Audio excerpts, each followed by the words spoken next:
Every night, after we ate dinner, showered, and slipped into our soft, warm pajamas, my sister and I would run into our room and leap onto our beds. We'd pull the covers up to our noses and giggle while we waited as patiently as we could to say goodnight to Mom and Dad. When we heard the door creak open, we would both jolt up. Our faces were consumed by toothless smiles, and our little voices squealed with unwavering excitement and pure innocence. My mom came to me first. She would sit on the side of my bed, take my hand in hers, and tell me how much she loved me. Then she would lean down and kiss my cheek, still flushed with the remnants of excitement. My dad would come over next. He'd roll me over in a bundle of covers to make room for himself to sit. Tangled and facing away from him, I would toss and turn until finally, my little blue eyes would find him through my tangled blonde hair. Escaping the covers, I would spring up and wrap my arms around him. Positioning my head so that my left eye was in line with his cheek, I would beat my eyelashes up and down. He would then peel me off and place me softly back in bed as he leaned down and did the same on my cheek. I would giggle and my body would relax, finally exhaling for the first time since the door creaked open. As the butterfly kiss ended, I love yous were exchanged, and my sister and I lay still as our parents were seated out of the room.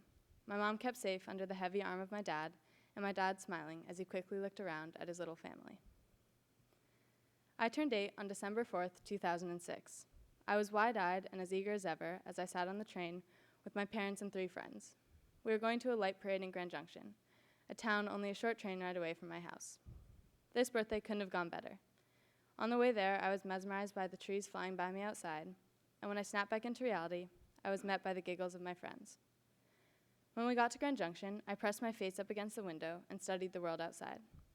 It was so full of light and delicate beauty. We ate pizza at Chuck E. Cheese's and then made our way over to the parade. I held onto my dad's hand as we crossed the street and sat on his shoulders when we got there. I was on top of the world. My dad looked up at me, his eyes filled with pride and his hands tightly gripping my wiggling legs. I held onto his head and didn't stop smiling the whole night. In that moment, everything was as it should have been and as perfect as it could be. January 18th, 2007 was a Thursday. I was woken up by my mom singing, wildly out of tune, some made-up song along the lines of Rise and Shine. My sister and I got dressed and walked into the kitchen where my mom had put some honey bunches of oats out for us. I was putting my bowl away when my dad came into the living room. He greeted us with a tired good morning and walked over to get us our backpacks. "Daddy, are you going to work today?" I asked, pulling my boots over my bright, mismatched socks. "Not today, kiddo. Soon, though." He smiled and helped me up. I was used to that smile. It was warm and sincere. I trusted it more than anything. My mom walked over to us standing at the front door, and my sister followed her. My sister, Fee, was 5 at the time. My dad lifted up our backpacks, and we grabbed them from him, each kissing his cheek as we walked out the front door. He said goodbye to my mom and then called us back for one more hug. We ran into his arms, and I could feel his heart beating in his chest. He held us there for a little longer that morning. We loaded into the car as he waved from the front step. The 3 of us waved back as we drove down the driveway. That was it. School was normal. I don't remember what I did exactly, but I would guess I played horses at recess and ate my usual sandwich at lunch. It was just another insignificant day in 2nd grade. After school, my mom wasn't there to pick us up. Instead, her friend came. He told me, Fee, and my friend Madison to get in. We were going to Madison's house. As we pulled in, I saw there were more cars parked outside than usual. I was confused. We walked inside, and I saw my uncle, my mom's old friends we hadn't seen in years, and other relatives that I barely even knew. Someone came over to me and my sister and grabbed our hands. She led us into Madison's mom's bedroom. My mom was leaning on the end of the bed, surrounded by a few people I didn't know. My sister and I sat down on the floor opposite her. We looked up, and she tried to meet our eyes, but hers were holding back tears. "Girls, Daddy died." The only sounds in the room were her sobs as she lowered herself to the floor, and we watched her break a little.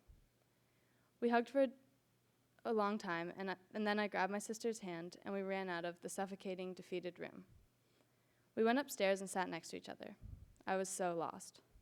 It's hard to explain shock, but for me, it felt like suddenly having all my senses taken away, like wanting to scream but not being able to make a noise,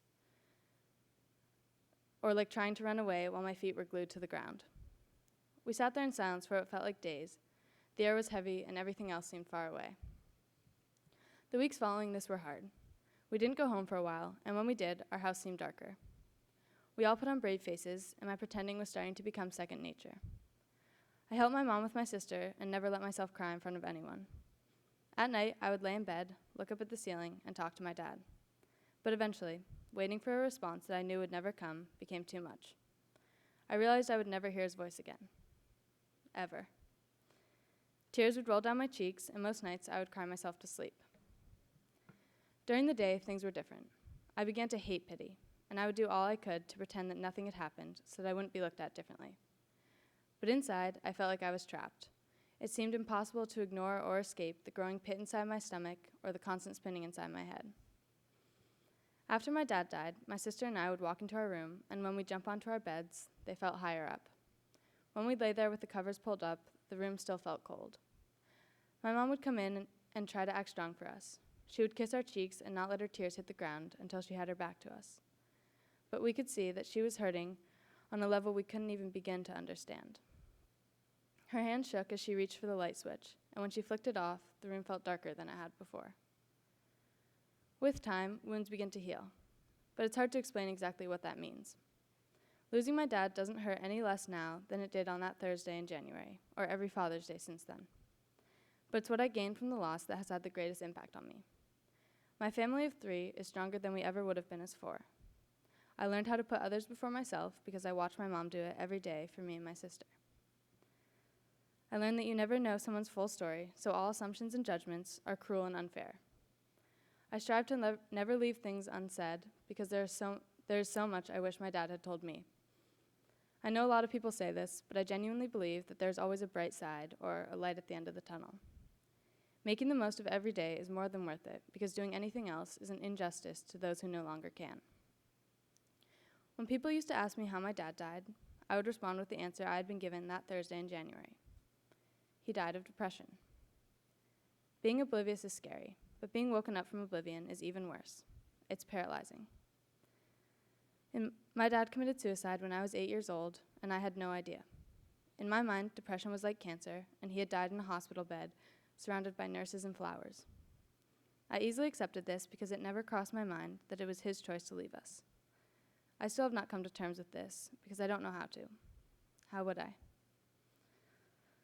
My dad struggled with severe depression when he was younger, but never fully explained this to my mom. It started to get bad again when I was 8, and my mom was there to unconditionally support him and take care of me and my sister. He took off work for a while and had been staying home during the days. My sister and I thought he was working from home because he wasn't feeling well. A cold or the flu, they told us. My mom and dad had decided it would be best for him to go to a rehabilitation facility later that month. However, that never happened. After someone dies, it's common to reflect on the memories we have of that person. This is comforting, but it can also be painful. I've really struggled with this. Immediately after my dad killed himself, I had an abundance of memories.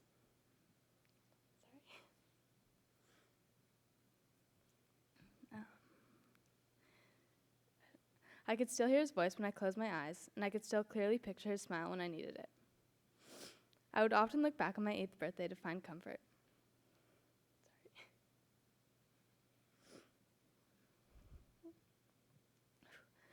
As I got older, the little memories lessened, but that birthday stayed vivid in my mind.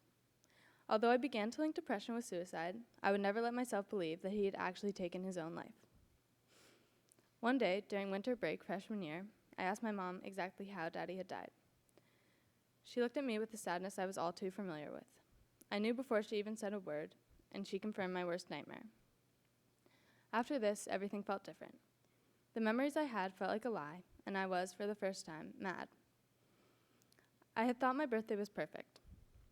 I thought there was no way he could leave us, because I thought he loved us more than anything. I didn't understand how I could have missed it. How I could have been so oblivious to what he was actually feeling. I was so lost. Looking for a non-existent answer to the wildly complex question, why? I didn't miss him any less. I didn't love him any less. But in that moment, I wished that I had. I didn't understand how he could leave my mom. They were best friends, and he caused her more pain than anyone deserves. I didn't understand how he could leave me and my sister. We were so young.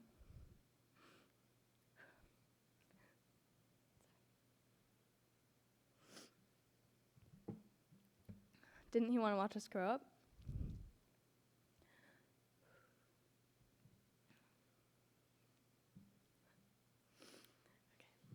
Time has passed since then, and I will never fully understand any of this. But I do know that he did love us. I do know that bad things happen and that this was one of them. I don't blame him anymore, and I don't miss him any less. Like most mental illness, depression is wildly misunderstood by people who don't live with it. Depression is not a choice. It's a brain disorder, and it's terrifying. It's impossible to use logic to figure out why he did it, because depression robbed him of his very ability to act logically. So I stopped looking back and asking why, and instead focused on what was next. Every night when I'm home from school, going to bed, although later now and in different rooms, is still a family affair. My sister and I walk back into our rooms and get ready for bed. Then my mom comes skipping down the hall, singing, still out of tune, some made-up song about sleep. My mom and I walk into my sister's room and sit down on the bed. The three of us lay there and laugh until we cry. We talk about everything and nothing. We talk about our day and our weird teacher from kindergarten that we saw in the grocery store. I cherish these moments because every one of them shows our resilience. Eventually, my mom and I get up and walk towards the door. Now her arm around me and mine around her. We both look around and smile at our little family. She turns the light off with steady hands, and the dark doesn't feel that dark anymore. I don't cry myself to sleep anymore, but I still talk to my dad. I tell him how proud he would be of us. I tell him how strong my mom is and how much he would have loved the person Fee is becoming.